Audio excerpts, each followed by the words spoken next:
Before we begin, before we even start to speak about whether it is possible for a human being to move an object with nothing but the force of the mind, we have to stop, we have to pause, and we have to ask ourselves something that most people in this conversation will never think to ask. Because the moment this topic comes up, the moment someone places this question in front of you, something happens inside you, something immediate, something almost automatic, and that reaction, that very first inner movement, that is what I want to draw your attention to right now, because it tells you more about yourself than it will ever tell you about the subject. So I want you to go back, just for a moment. When you heard this question for the very first time, what happened? What actually happened inside you? Did something say, "That is ridiculous, that is fantasy, there is nothing to discuss here"?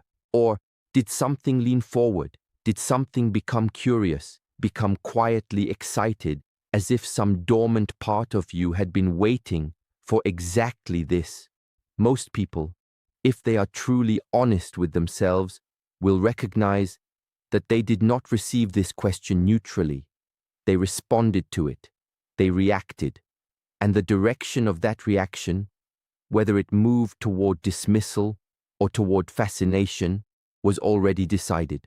Long before this question arrived, it was decided by years of conditioning, by what you were taught to believe was real and what was not real, by what the people around you approved of, by the invisible weight of a worldview that was handed to you, mostly without your permission, from a very early age. And this is precisely where the test begins, not in a laboratory, not with a spoon bending or an object floating. The test begins right here, in the quality of the mind that receives this question. Now think about what it means to be a genuinely disciplined thinker, what it actually requires of you to stand in real inquiry. It does not mean you believe everything. It does not mean you dismiss everything. It means you refuse to collapse into either direction before the investigation has even begun. And yet, how rare is this? How extraordinarily rare is it to find a mind that can hold a question like this one that touches the very edge of what we believe is possible, and remain genuinely open, genuinely patient, genuinely curious? Most of us cannot do it, not because we lack intelligence, but because we confuse our conditioned beliefs with actual knowledge. There is a particular kind of arrogance that hides inside skepticism. It is a very convincing arrogance because it wears the mask of reason. It presents itself as the responsible position, the educated position, the mature position, and it says, this cannot be real, because everything real has already been discovered, categorized, placed in its proper box.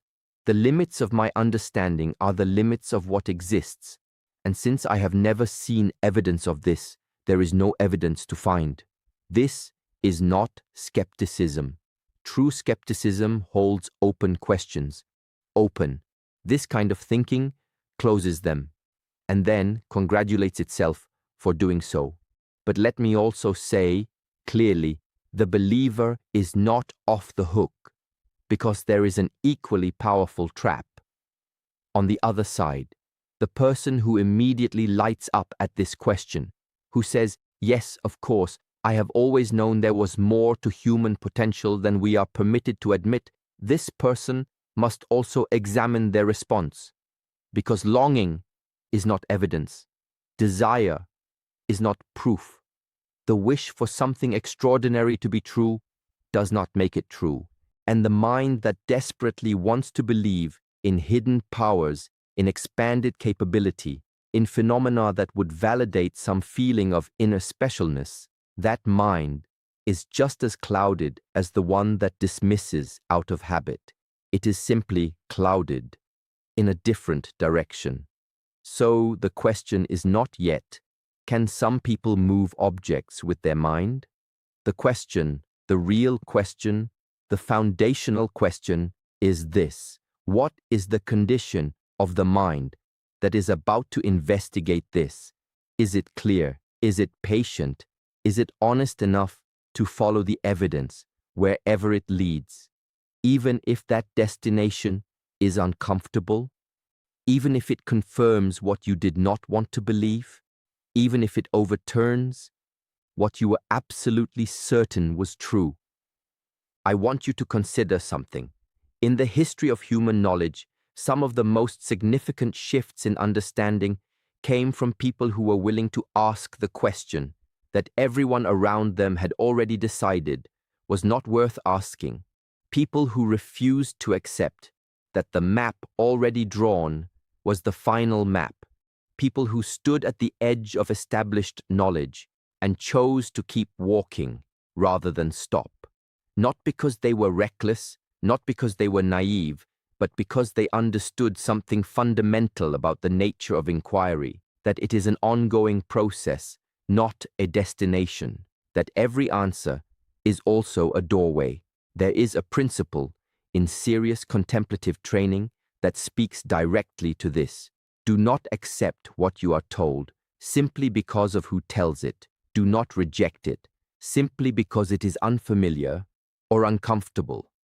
Examine it, put it under genuine observation, test it against direct experience, and then, only then, draw your tentative conclusions, always remaining ready to revise them when new experience or evidence demands it. This is the posture of a true seeker, not a naive believer, not a rigid skeptic, but someone who has the courage and the discipline to not know and to sit with that not knowing without collapsing. Now, why does this matter so much? Before we have even touched the substance of the question, because the answer you arrive at will always be shaped by the quality of the mind doing the arriving. If you come to this investigation carrying years of contempt toward anything that steps outside mainstream materialist science, you will find confirmation for that contempt. You will see the frauds, the charlatans, the poorly designed experiments, the wishful thinking, and you will use all of it to close the door. Some of those observations will be entirely valid. There are frauds. There is wishful thinking. There are badly designed experiments.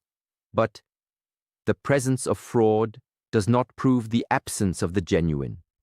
That is a logical error, and it is an error that is made constantly in exactly this kind of conversation.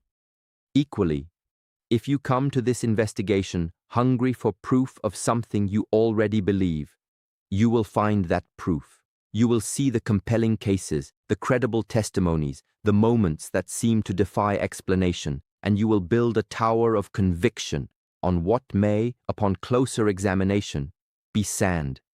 Both of these minds are doing the same thing. They are not investigating. They are confirming. And confirmation is not the same as discovery. This is worth sitting with, because we are living in a time when the ability to genuinely investigate anything has become extraordinarily rare.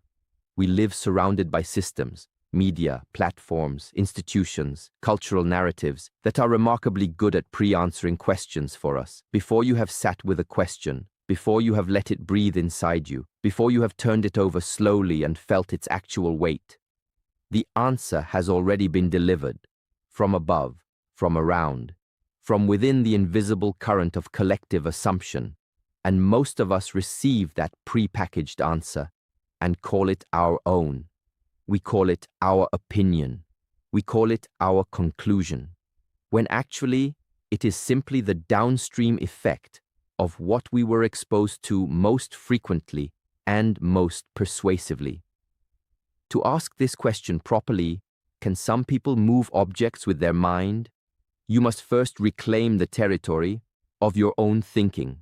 You have to be willing to stand at the edge of your own understanding and look outward with clear eyes, not borrowed eyes, not the eyes given to you by a school, a culture, a family, a news channel, a community of peers. Your own. And to do that, you first have to know something about how your eyes came to look, the way they do. When you were young, your mind was permeable in a way it is not anymore. Children do not have a settled model of what is possible and what is not. They observe. They ask questions that adults have long forgotten to ask, and they hold wonder without needing to immediately classify it. A child watching a magic trick does not think, "This must be an illusion." A child thinks, "How extraordinary." And in that thinking, there is actually something closer to honest investigation than what the adult does when they quickly explain the trick away. The adult is accurate, yes, but the adult has also lost something. They have traded wonder for the comfort of explanation, and sometimes, in their eagerness to explain, they explain away more than they intended. As we grow older, we build a model of the world. This model is useful. It allows us to function, to predict, to navigate, but the model begins to take on a life of its own. It begins to feel not like a model, but like reality itself. And when something arrives that does not fit the model, something anomalous, something strange, something that has no slot in the existing framework, the mind does not reach for curiosity. It reaches for resistance, because the model is not just intellectual, it is emotional, it is identity deep. To revise the model is not just to update a belief, it is to experience a small kind of loss. And human beings will go to remarkable lengths to avoid that feeling. This is why the question itself is the first test. How you receive it tells you something about the rigidity of your model. It tells you how much room you have created inside your understanding for the genuinely unknown. And it tells you, most importantly, whether you are the kind of mind capable of real inquiry, or whether inquiry for you has become a performance, a way of going through the motions of thinking, while actually just circling back to what you already believed. Now, this is not easy to see in oneself. It requires a very particular quality of inner observation. It requires you to watch the reaction, not just experience it, to notice that the dismissal arose rather than simply dismissing, to notice that the excitement arose rather than simply being swept away by it. This watching, this capacity to observe your own mental movements without being entirely controlled by them, this is one of the most valuable things a human being can cultivate, and it is the exact capacity that makes genuine investigation possible. Let me offer you an image. Imagine a lake. When the surface is disturbed, when waves are churning, when wind is moving across it, when rain is breaking it apart, you cannot see to the bottom. You cannot even see clearly what is close to the surface. Everything is distorted, fragmented, in motion. But when the lake becomes still, when there is no wind, no rain, no agitation, then even great depth becomes visible. The light reaches down, and you can see clearly what is there. The mind is like this. When it is agitated, full of preformed conclusions, emotional reactions, social pressures, identity attachments, it cannot perceive clearly. It sees what it expects to see. It finds what it is already looking for. But a mind that has been trained to become still, to observe without grasping, to remain present without the constant noise of judgment, that mind can perceive what others walk right past. That is not a mystical claim. That is simply what happens when the instrument of perception is properly calibrated. So before we ask whether some people can move objects with the mind, we must first ask, do I know what my mind is? Do I know how it works? Do I know where my certainties come from? Do I know the difference between what I have directly experienced and what I have simply been told? These are not small questions. These are, in many ways, the questions that all genuine inquiry depends upon, because the observer is always part of the observation. You cannot step outside yourself to look at the world. You always look from somewhere, and the quality of that somewhere, the clarity or cloudiness of the place you are looking from, determines enormously what you will be able to see. There is a kind of intellectual humility that is not weakness. It is not timidity. It is not the refusal to take a position. It is the recognition that the territory of human experience is vastly larger than any single map of it. That every tradition, every culture, every body of knowledge has captured something real and has also inevitably left something out. And that the cost of refusing to investigate, the cost of letting comfort and convention do the work of inquiry, is a kind of stagnation that, over time, becomes indistinguishable from blindness. Now I want to sit with you in something that is rarely acknowledged in conversations like this one, the discomfort of genuine not knowing. When we hold a question like this one, truly hold it without rushing to resolve it, there is a particular kind of interior tension that arises, the tension between the mind that wants answers and the reality that some questions are not yet ready to be answered. That tension is not a problem. That tension is not a sign of weakness. That tension is the feeling of real inquiry. It is what it feels like to stand at the exact edge of what is known and to resist the temptation to reach prematurely across it. Most people are deeply uncomfortable in that space. We have been trained by education, by culture, by the relentless stimulation of modern life to move very quickly from question to answer, to treat unresolved questions as a kind of failure, something to be fixed as soon as possible. But the great thinkers, the great investigators, the great contemplatives throughout human history, they shared one particular capacity, the ability to dwell in the question, to live inside it, to let it work on them over time, rather than immediately dismantling it with a pre-packaged answer. And it was precisely this capacity, this willingness to sit with not knowing, that allowed them to arrive at insights that those around them had missed entirely. Consider what it actually means to say, I do not know if this is possible. Not, I do not believe it is possible. Not, I am certain it is not possible. But genuinely, I do not yet know. How long has it been since you sat in that space with something? How long since you were willing to be genuinely agnostic about something that seems to demand a position? Because this question demands a position from you. Society wants you to either dismiss it or embrace it. It is very difficult to stand in the middle and say, I am investigating, I am listening, I am watching, I am not yet ready to close this. And yet that middle ground, that quality of suspended, alert, honest attention, that is exactly where the most important work gets done. It is where the scientist who changed our understanding of reality lived before the breakthrough came. It is where the meditator lives before the deepest insights arise. It is where you must learn to live if you want to encounter anything in this question that is actually true rather than simply familiar. We will, in time, move through the full landscape of this question. We will look at what science has investigated and what it has found. We will look at what centuries of inner cultivation have pointed toward. We will look at the technology that is already blurring the line between mind and matter in ways that were unimaginable a generation ago. We will look at the role of ego, of power, of desire.